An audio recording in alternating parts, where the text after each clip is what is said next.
क्यों जरूरी है वक्फ बोर्ड में संशोधन? वक्फ संपत्तियों के प्रबंधन में कई परेशानियां हैं, जैसे गलत प्रबंधन, भ्रष्टाचार, जमीनों पर कब्जा और कानूनी विवाद। वक्फ बोर्डों में पारदर्शिता और जवाबदेही की कमी की वजह से इन संपत्तियों का सही इस्तेमाल नहीं हो पा रहा है, जिससे समुदाय को होने वाली आमदनी का नुकसान हो रहा है। पहली परेशानी है गलत प्रबंधन और भ्रष्टाचार।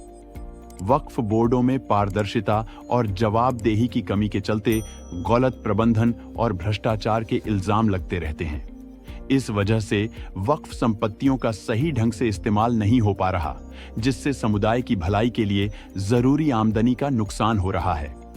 दूसरी परेशानी है कब्जा और कानूनी झगड़े। वक्फ संपत्तियों पर कब्जे का मसला बहुत बड़ा है और इन संपत्तियों के मालिकाना हक को लेकर कई कानूनी मामले चल रहे हैं। यह स्थिति वक्फ बोर्डों की संपत्तियों की हिफाजत और सही देखभाल में नाकामी को दिखाती है। तीसरी परेशानी है सरकारी दखलंदाजी और स्वायत्तता का खत्म होना। वक्फ बोर्डों की स्वायत्तता पर सरकारी दखलंदाजी की आलोचना की जाती है। सरकार द्वारा प्रस्तावित बदलावों में वक्फ बोर्डों में गैर मुसलमानों को शामिल करने और सरकारी संपत्तियों को वक्फ घोषित करने से रोकने की कोशिश शामिल है।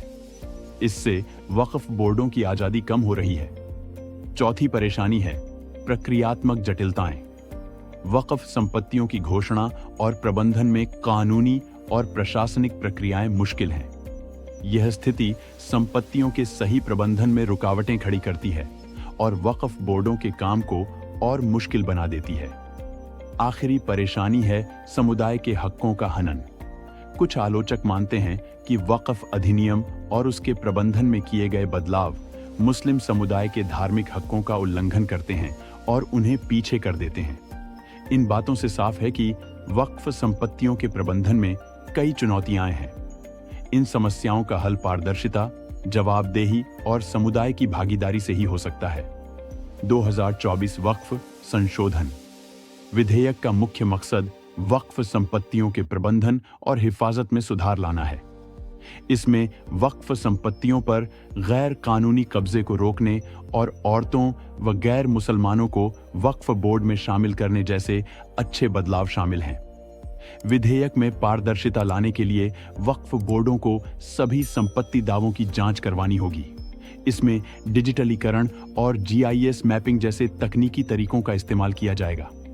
सामाजिक न्याय के लिए वक्फ अधिनियम 1995 की धारा 9 और 14 में बदलाव करके वक्फ बोर्ड में औरतों और पसमानदा मुसलमानों की नुमाइंदगी सुनिश्चित की जाएगी। वक्फ बोर्डों और केंद्रीय वक्फ काउंसिल में गैर मुसलमानों को शामिल करने का प्रस्ताव विवाद का कारण है।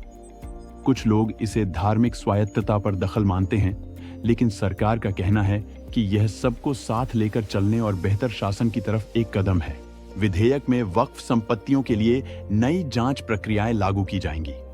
जिला मजिस्ट्रेट इन संपत्तियों की निगरानी करेंगे ताकि सुप्रीम कोर्ट के 2023 के फैसले के मुताबिक पारदर्शी तरीकों का पालन हो सके।